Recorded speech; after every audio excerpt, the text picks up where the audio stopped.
Hey everybody, it's Matt Brown here from Matt Brown's Guitar Studio in the band Dead Parade.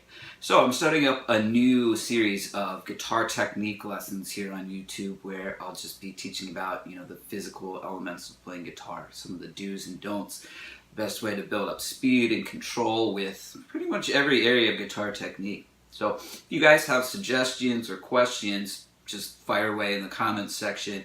This series will mainly be based on what you guys request in terms of technical subjects. Alright, so this episode is going to be all about the hammer-on. We're not going to get into pull-offs till a later lesson. So first off, I want to explain what a good hammer-on, individual hammer-on technique entails. So I think the best way to describe it is like comparing it to Bruce Lee's, one fist away punch where he's this distance away and breaks through a board from a hand's length away.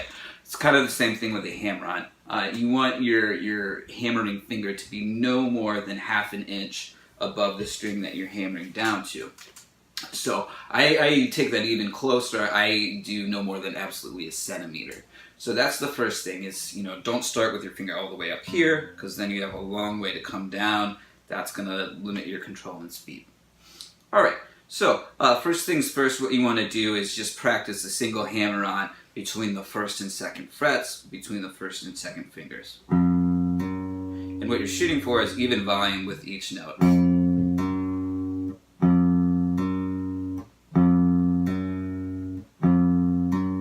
the speed at which the finger comes down, the second finger, is going to determine the volume of the second note. So if you go real slow, you're going to get a real weak, quiet second note.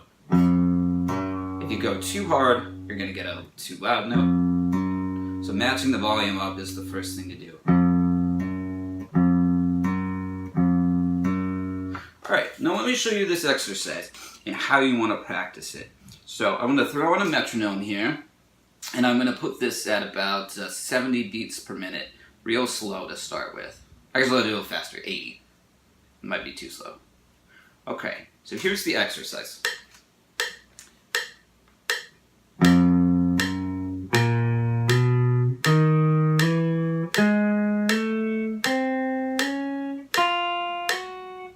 So what I did was I went up the string starting with the 6th string. I did a hammer-on from 1 to 2, 1 to 2, 1 to 2, etc. until I hit the 1st string.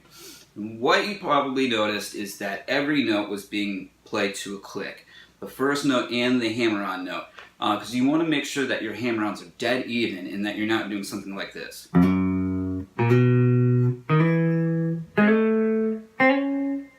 Making the first note way shorter than the second one. Alright, so I'm going to continue with the exercise now and kind of show you where the pattern goes from here.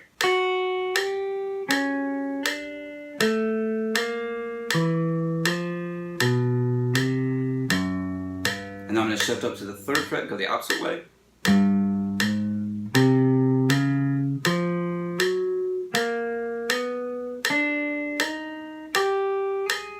And then go up to the next fret, go the opposite way.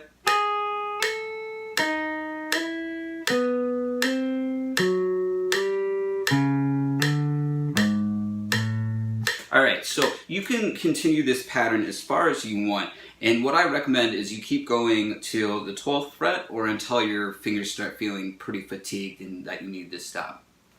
Alright, so that's the first bit. The next thing that you're going to do is the exact same pattern, like going up the strings, going over a fret, going the opposite way, that kind of thing, but you're going to do it with the middle and ring fingers, so, those two.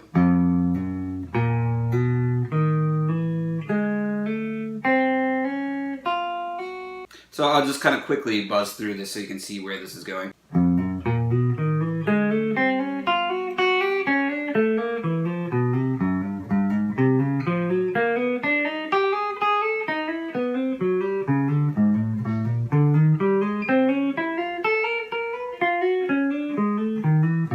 So on and so forth.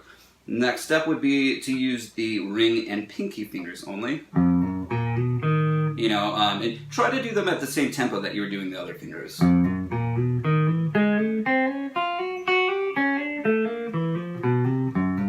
So the remaining finger combinations that we have are the first and third fingers, so you'll want to work that one as well.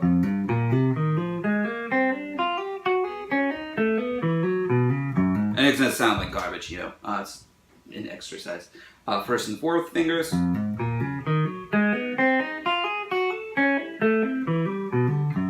with your hammer-on technique, you don't want to have the thumb up and over. You want to have, you know, a perpendicular kind of classical left-hand technique going on.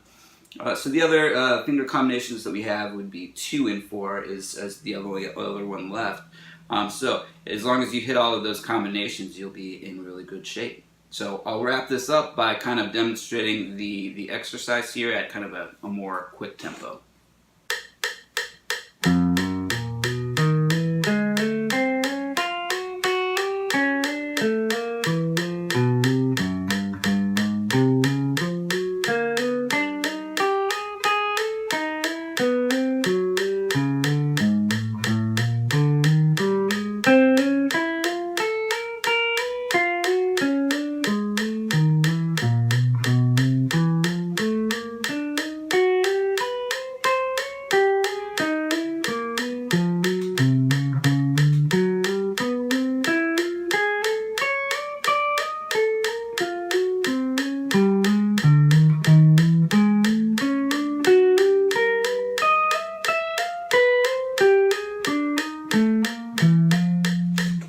Alright, so that is the exercise, you know, the same pattern repeats with the other finger combinations. So that is it. You can also play this one on bass, but I suggest starting a little bit higher if you haven't warmed up yet, because otherwise you might be killing yourself doing these little hammer-ons.